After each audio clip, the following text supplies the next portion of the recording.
Bueno, ¿qué tal? ¿Cómo les va? Espero que estén bien.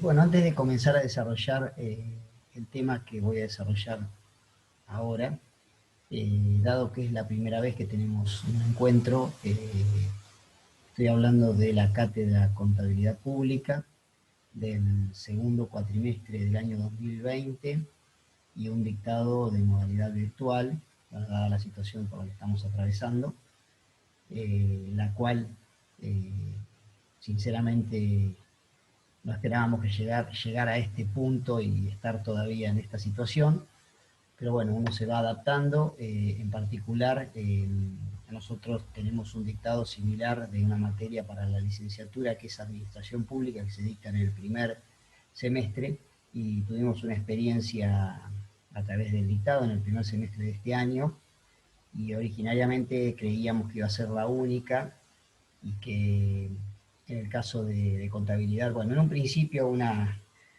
idea optimista era dar todo el cuatrimestre de manera presencial, ya por comienzos de año. Luego hubo una opción un poco más realista en su momento, que ya nos había advertido que recién para octubre tal vez había posibilidad de hacer algo presencial, y ahora estamos ya llegando al momento, y la realidad es que bueno, lamentablemente va a ser todo el cuatrimestre por modalidad virtual, todo el dictado de este semestre, segundo semestre del año 2020. Así que bueno, lo primero que quiero hacer antes de empezar a desarrollar la temática que me ocupa en el día de hoy, que es el sistema de contrataciones en contratos parte general, es primero presentarme. Yo me llamo Ricardo Lorenzo, soy profesor asociado y comparto el dictado de la materia junto con el profesor Carlos Ferreira. A él lo han visto mucho más porque por la distribución que tenemos de las clases, la primera parte es casi exclusiva de él, y ahora ya me van a empezar a ver un poco más seguido a mí.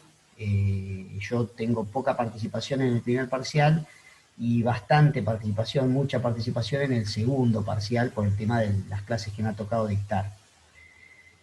Bien, como les decía, nos repartimos, bueno, el cuerpo docente ya lo deben conocer, salvo a mí.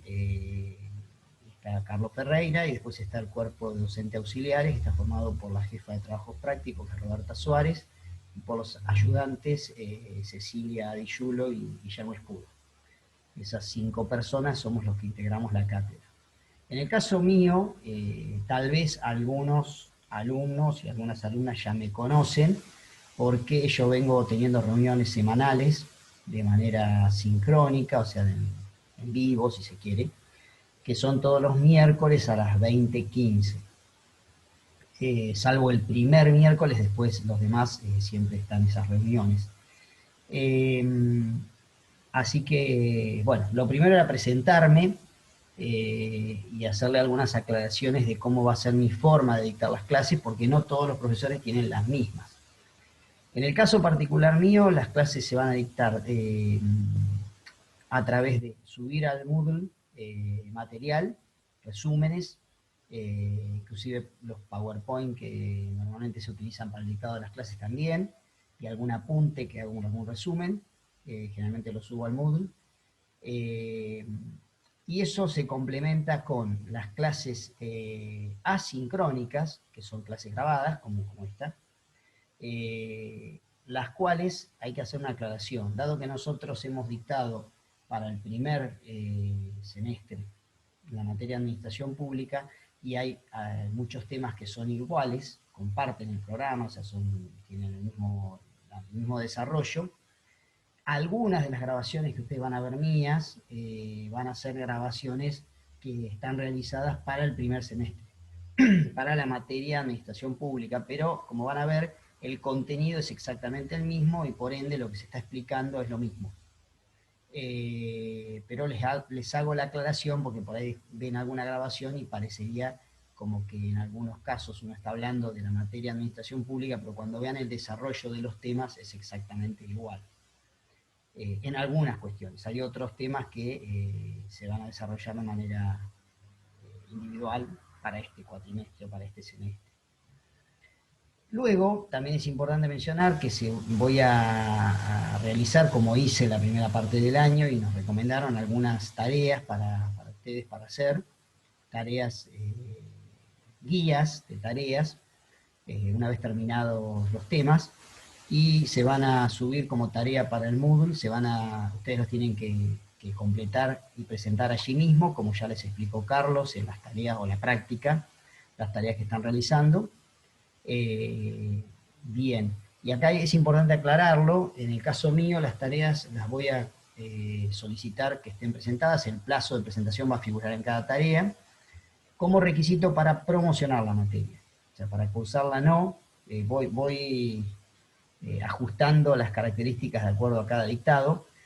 En el primer semestre era una exigencia para el cursado de un porcentaje de tareas, pero en este caso considero que dado que después aquellos que cursen nos van a tener que ver, o a Carlos o a mí, en el examen final, creo que es más importante todavía para aquellos que promocionan la materia, la exigencia adicional de tener presentadas en término esas tareas. No se va a evaluar el contenido de las tareas, sino, en mi caso, sino la presentación. O sea, no es que va a tener una evaluación de que esté correcta o incorrecta alguna respuesta a la tarea. Lo importante es que esté hecha y que esté presentada en término. Bien. Por otro lado, tengan en cuenta que además del material que se va a subir para cada tema, yo generalmente lo suelo subir al comienzo de cada semana en el cual me toca dictarlo. O sea, en la semana, por ejemplo, que va de la primera semana de octubre, donde arrancaría la parte mía, ese día lunes, creo que es el lunes 5 de octubre, ahí se subirá el material de la semana. La semana siguiente se suben a los lunes el material de la semana, en la cual se sube tanto el material en Moodle que tiene que ver con los apuntes, como los vínculos para las grabaciones de las clases. Y por otro lado también existe, y algunos alumnos lo han utilizado, yo también doy clases de consulta que son por mail. O sea, siempre me comprometo me mandan por mail, mi correo lo tienen, ya he recibido algunos, y respondo los mails con el plazo, la fecha tope del horario de la consulta, que son los jueves de 18 a 20 horas. En general trato de responderlo en no más de 48 horas de recibido, respondo los mails también. Bien, bueno, entonces ahora sí, habiendo hecho estas aclaraciones pertinentes, vamos a empezar a desarrollar. Lo que vamos a desarrollar en particular tiene que ver con... un segundito. Lo que vamos a ver es contabilidad pública año 2020, clase, esta parte general. Lo que vamos a ver en este caso es, primeramente vamos a ver lo que tiene que ver con la gestión administrativa, como les dije, lo que es la gestión contractual. Hay que aclarar lo siguiente, y con esto voy a culminar, culmino esta introducción y ya empiezo a desarrollar específicamente las clases. En el caso mío van a ver algunos sistemas de gestión. Uno es el sistema contractual o de contrataciones, que es bastante amplio, bastante extenso, implica algunos prácticos, y es muy importante dentro del sector público. El sistema contractual se interactúa mucho con el sector privado, por ejemplo. Ya trasciende la órbita del Estado el sistema contractual. De por sí implica un vínculo público-privado, que otros sistemas tal vez no lo tienen. Luego también van a ver conmigo el sistema patrimonial, o sea, como sistemas de gestión no financiero. Y también vamos a desarrollar algunos sistemas conmigo financieros, como son el sistema de crédito público y el sistema de tesorería. Y luego también, dentro de los sistemas de control, vamos a desarrollar el control en su parte general y el control externo. Dentro de lo que tiene que ver con la gestión contractual, nosotros vamos a desarrollar primeramente lo que figura en el programa como contrato parte general. Contrato parte general sería hablar de contratos en general para luego desarrollar dos modalidades contractuales que son las más comunes, que son contrato de suministros y contrato de obras públicas.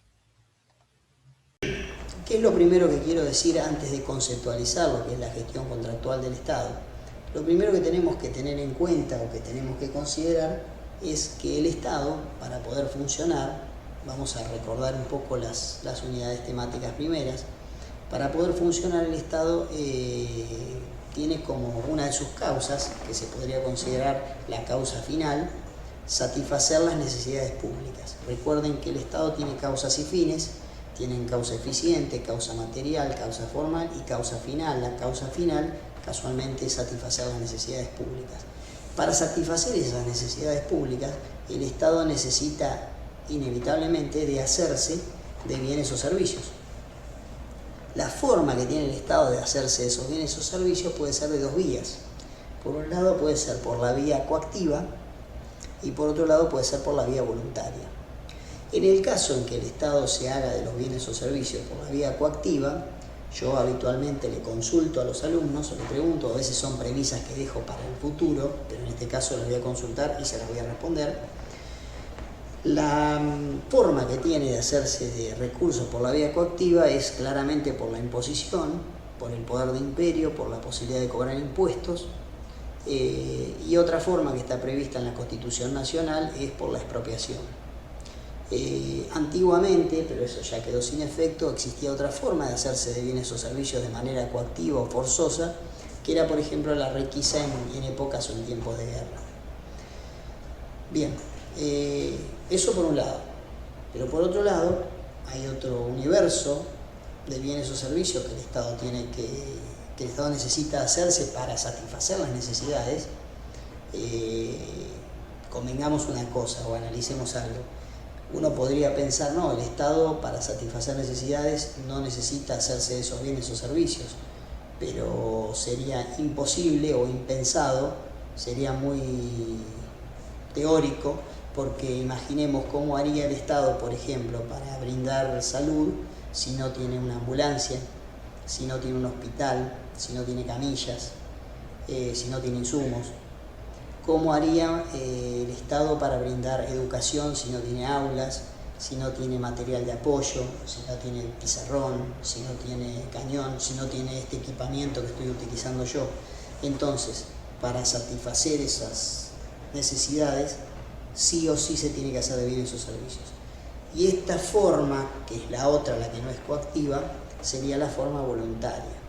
Y la forma voluntaria que tiene el Estado para hacerse de bienes o servicios, imagínense o piensen cómo puede ser, y seguramente que van a llegar a la conclusión que es a través de los contratos administrativos. O sea, en el contrato administrativo el Estado no obliga a nadie a participar, es voluntario, pero generalmente a las empresas les interesa participar con el Estado porque es una forma también de obtener recursos para las empresas particulares.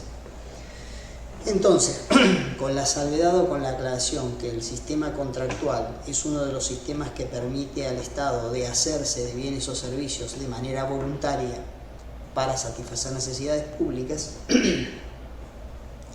lo que tenemos que considerar a continuación es qué es lo que nosotros vamos a tratar de desarrollar o de analizar en estas clases. Y yo lo resumí a través de responder a 4 preguntas que nos permitirían un poco ir desarrollando esta temática. Por un lado, tenemos que tratar de llegar a entender o a comprender, qué bienes o servicios son los que el Estado puede adquirir. Y eso nos va a llevar a los tipos de contratos, a los tipos de contratos de bienes, tipos de contratos de servicios, suministro, obra pública, concesión, etc. La segunda pregunta que tendríamos que respondernos sería bajo qué modalidad o de qué forma puede hacerse de esos bienes o servicios. Y eso nos va a llevar al otro punto, que es la modalidad de las contrataciones. O sea, puede ser licitación pública, licitación privada, contratación directa, etc. La tercera pregunta, la primera es ¿qué puedo comprar o adquirir? La segunda, ¿de qué forma lo puedo hacer? La tercera es quién lo puede adquirir. Y eso nos va a llevar a las atribuciones o las facultades o la competencia que tiene cada funcionario para poder adquirir el bien o servicio. No todo funcionario público tiene la facultad de adquirir un bien o servicio. Yo, por ejemplo, soy docente en la universidad, pero si yo quiero comprar un bien, no tengo la atribución para hacerlo. Hay personas que sí la tienen. Al respecto, la ley 2456 en su artículo 35, en el decreto reglamentario de ese artículo, el decreto es el 1344 del 2007, habla de lo que es la autorización y la aprobación y hace una gradación de acuerdo a los montos de las contrataciones de quienes están facultados para autorizar y quienes para aprobar las contrataciones. Y por último, la última pregunta que también vamos a tratar de responder es ¿con quién se puede hacer el contrato? La alternativa de con quién nos va a llevar, nos va a derivar de acuerdo al tipo de contrato, por ejemplo al CIPRO, que es el Sistema de Información de Proveedores, si estamos hablando del contrato de suministro, o por ejemplo al registro de constructores cuando estemos hablando del contrato de obra pública. Entonces, respondiendo a esas 4 preguntas, ¿qué podemos comprar o adquirir? ¿Bajo qué modalidad? ¿Quién lo puede hacer? ¿Y con quién? De alguna manera vamos a poder ir desarrollando esta temática.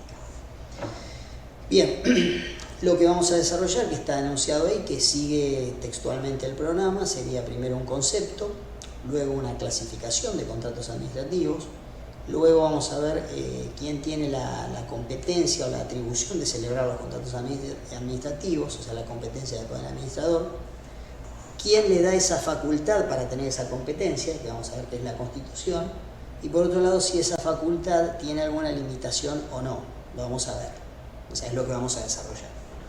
Probablemente la mayoría en el transcurso de hoy, en la clase de hoy, y tal vez nos quede algo para una clase futura. Dentro de la facultad constitucional, las limitaciones, vamos a ver que hay a su vez teorías que establecen en algún caso que existe limitación y en otros casos no hay limitaciones, que es lo que vamos a ver.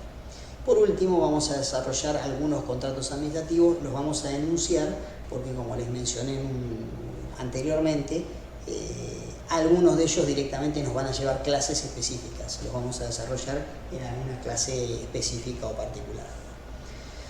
Bien, otro punto que es importante mencionar es cuál sería la bibliografía que yo recomiendo utilizar para esta unidad temática, el sistema de contrataciones. Por un lado, siempre también hago la misma salvedad o la misma aclaración, la bibliografía la tienen en el programa, pero yo recomiendo siempre como libro de cabecera el libro de Adolfo Achabayán, que se denomina Régimen Jurídico de la Gestión y el Control de la Hacienda Pública. Achabayán, bueno, es un profesor muy reconocido, es uno de los padres, digamos, de nuestra disciplina. Lamentablemente el año pasado, en el año 2018, falleció con 90 años, pero con una lucidez tremenda. He tenido la suerte de tener una gran amistad con él y realmente cultivar una amistad con una persona así para mí fue muy interesante. Y siempre yo recomiendo ese libro porque es un libro que hace una visión de la disciplina desde el punto de vista jurídico, es una visión juridicista de la disciplina. Después me van a entender un poco más lo que les estoy explicando. Esta disciplina, como todas las disciplinas, tiene distintas corrientes. Hay una corriente que es más juridicista y hay corrientes más, por ejemplo, economicistas. Casualmente, en relación a esa corriente, nosotros tenemos, por ejemplo, el libro de José María Las Heras, que habla de Estado deficiente, donde Las Heras analiza al Estado ya desde una visión o de una corriente más economicista. A nosotros, o considero yo, siempre es importante darles todas las variantes.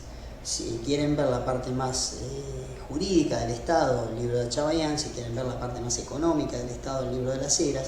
Hay otro libro, por ejemplo, de una profesora salteña que es Lea Cortés de Trejo, que se llama Cuestiones de Contabilidad Gubernamental y sus incógnitas, que no figura en este PowerPoint, pero que se los recomiendo también porque desarrolla la materia y también es interesante. Otro aspecto a considerar cuando vean la bibliografía siempre es tener con ustedes lo que es la Constitución Nacional. Nosotros recuerden que tenemos mucha vinculación con el derecho constitucional y con el derecho administrativo. Entonces, para todo lo que tiene que ver con la organización del Estado, el derecho constitucional es clave. Para lo que tiene que ver con la gestión del Estado es importante el derecho administrativo. En este caso, como nosotros vamos a hablar de la facultad que tiene el Poder Ejecutivo o Poder Administrador de celebrar contratos, vamos a hablar de su atribución constitucional y por eso mencionamos a la Constitución. Ya yendo puntualmente a la normativa específica sobre el sistema de contrataciones, tenemos un régimen general de contrataciones que está dado por el decreto 1023 del año 2001, vamos a explicar cómo se llegó a ese decreto, que se podría decir que hoy en día es la normativa básica que rige el régimen de contrataciones del sector público nacional. Y ese decreto, que de alguna manera es un decreto que tiene fuerza de ley, después les voy a explicar por qué cuando lleguemos a desarrollarlo, tiene por otra parte un reglamento. Toda ley tiene un reglamento, un decreto reglamentario. Y ese reglamento de contrataciones está previsto en el decreto actualmente, desde el año 2016 a la fecha. En el año 2018, sobre fines de 2018, tuvo una modificación importante que yo se las voy a incluir en las clases que desarrollemos. Por ejemplo, eso es importante mencionarlo, para aquellos que estén recursando la materia, lo que vamos a desarrollar en esta cursada difiere de lo que se desarrolló el año pasado, no hace mucho, hace unos meses, capaz que una clase de hace 2 o 3 meses. ¿Por qué? Porque el decreto 1030, que es el reglamento de contrataciones, tuvo una modificación importante sobre fines del año 2018. Por eso yo siempre les digo a los alumnos que a veces conviene tratar de estudiar o de analizar, preparar la materia con lo último, porque a veces se la preparan con algo anterior y ha habido modificaciones normativas. Y bueno, y por último, también es para considerar o para tener en cuenta el decreto 1545 del año 94, que solo lo mencionamos porque este decreto lo que hace es crear el Sistema Nacional de Contrataciones. Recordemos que la ley 24.156, que es del año 1993, o sea, desde el 92 y empezó a regir el 1 de enero del 93, produjo un cambio muy grande de lo que se venía dando, porque hasta ese momento existía la ley de contabilidad, la 23.354, que abarcaba todos los sistemas, porque era una ley de contabilidad. La ley de administración financiera y sistemas de control, que la reemplazó a partir del año 92, con vigencia desde el 93, fue, como su nombre lo indica, una ley de administración financiera. Entonces analizó los sistemas financieros y quedaron un poco afuera los sistemas que analizaban, sistemas de gestión de recursos físicos o de recursos reales. Uno de ellos es el sistema de contrataciones. Entonces, como quedó afuera, en el año 1994 este decreto, que es un decreto ómnibus muy pequeño, lo que hace es de alguna manera crear el sistema de contrataciones, dar su origen, podría ser la génesis del sistema, que luego ese sistema, como vemos en el mismo PowerPoint, tiene la normativa real en el decreto 1023 como norma principal y en el decreto 1030 como norma reglamentaria. Entonces, resumiendo este punto, que tiene que ver con que ustedes tengan consigo qué material o qué elementos necesitan para preparar este tema, por un lado están los libros, el libro de Chabayán, el libro de las Heras. Por otro lado está la normativa en la Constitución como normativa principal, en el decreto 1023, el decreto 1030 y la mención del decreto 1545, además de los PowerPoint que nosotros vamos a dejar y que estamos expresando, y de lo que ustedes puedan ir obteniendo del desarrollo de la clase que voy haciendo. Bueno, seguimos.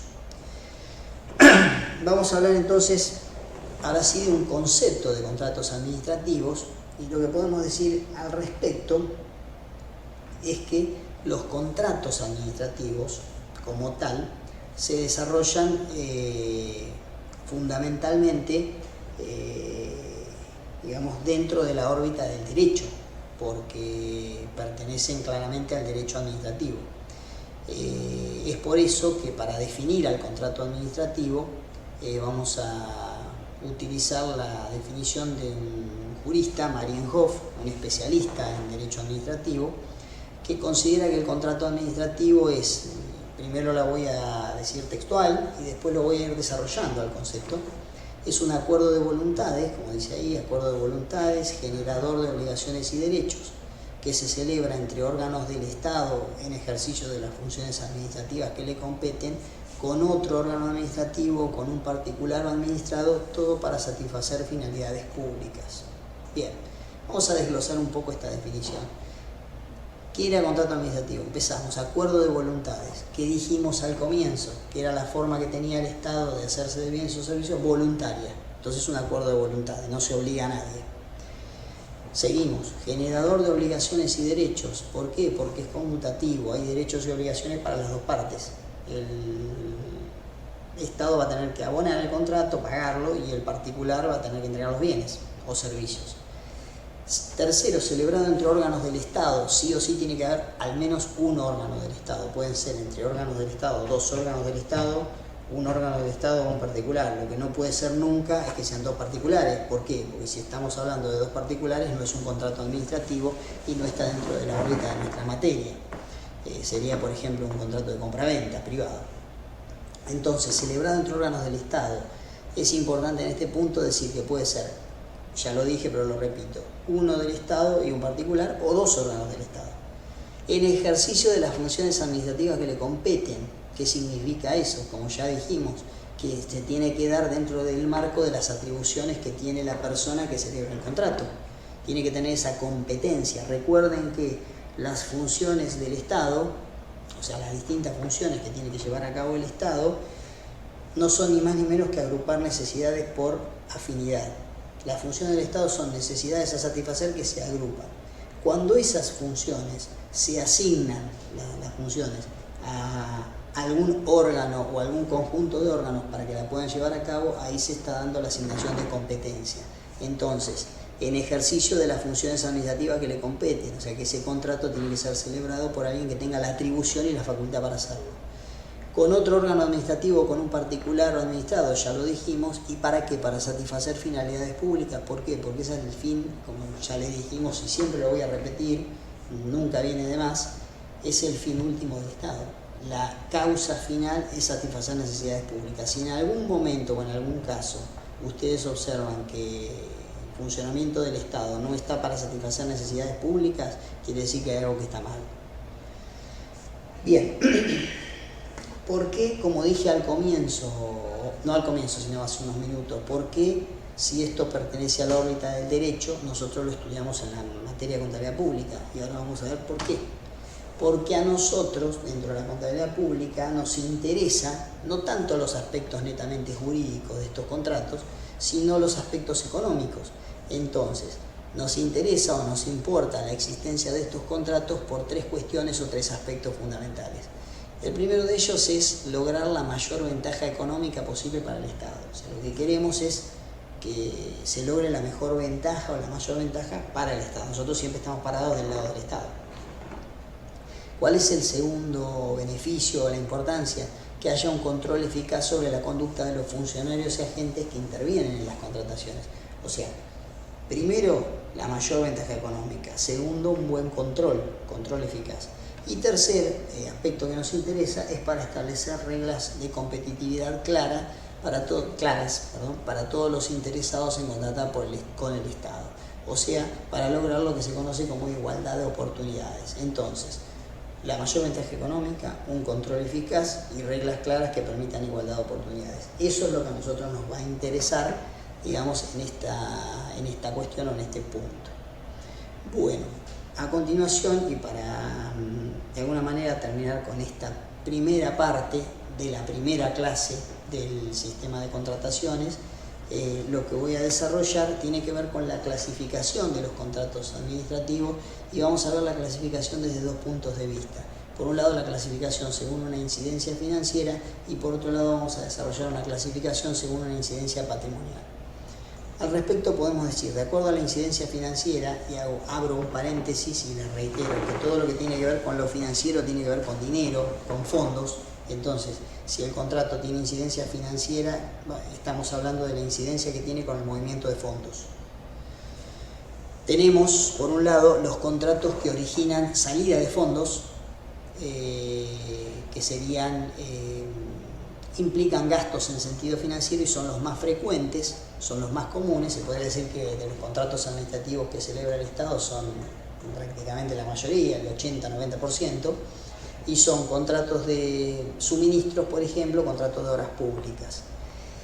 Mi pregunta, que yo le hago generalmente a los alumnos, es ¿por qué consideran ustedes que los contratos que originan salidas de fondos financieras son los más frecuentes? ¿Por qué representan el 90%? Lo voy a dejar en la inquietud. Normalmente cuando lo hago en la clase presencial les pregunto a los alumnos y ahí empezamos alguna suerte de interacción, además de interactuar en otras temáticas. Pero la voy a dejar para al finalizar este cuadro responderlo. Segundo clasificación, los contratos que originan entradas de fondos, o sea, ingresos financieros. ¿Y cuáles son? Son aquellos que crean fuentes de recursos en sentido financiero, o sea, ingreso de dinero.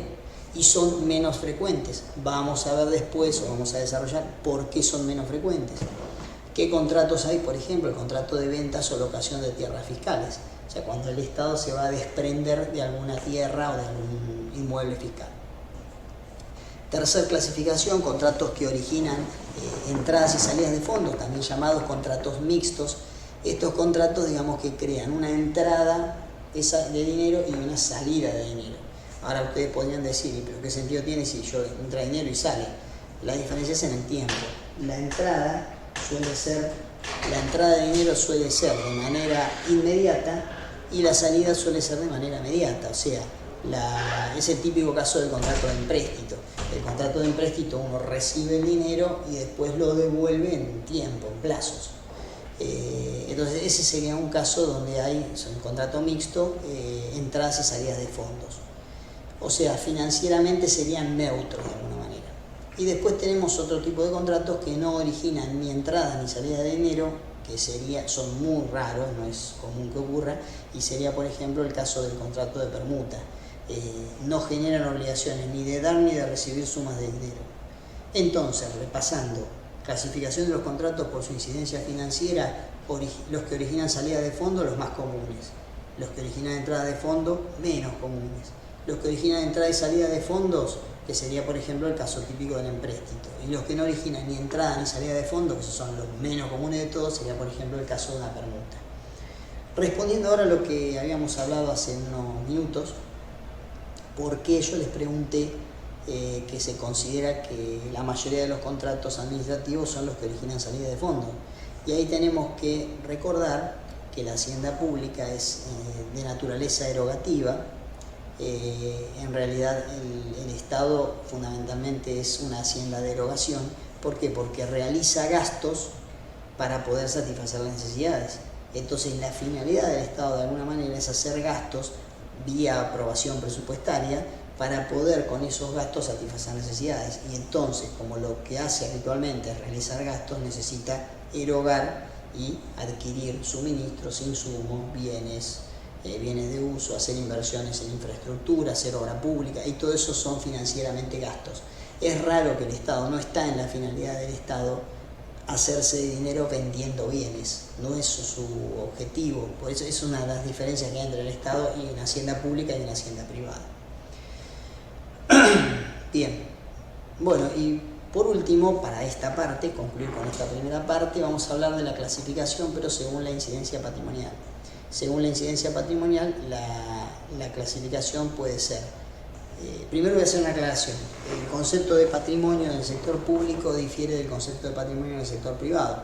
El patrimonio en el sector público es un concepto más restringido porque apunta fundamentalmente, aunque sea desde el punto de vista jurídico, el concepto jurídico de patrimonio, que lo van a ver cuando veamos sistema patrimonial, apunta de alguna manera a los bienes que son inventariables, o sea, los bienes,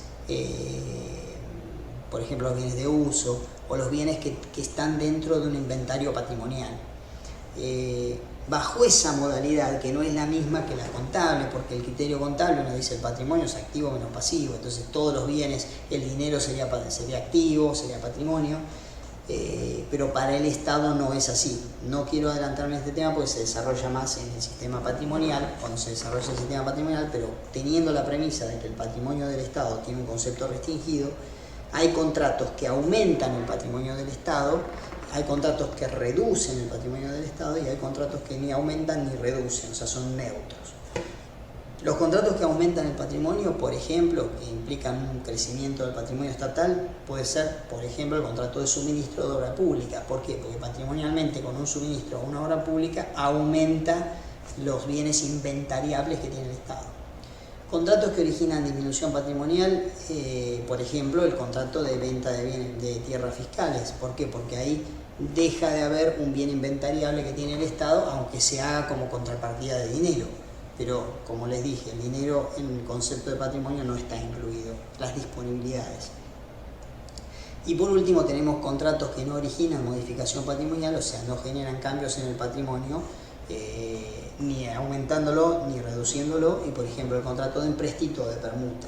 De alguna manera lo que vimos es dos tipos de clasificaciones según la incidencia financiera y según la incidencia patrimonial, y algunos contratos relacionados con dichas clasificaciones.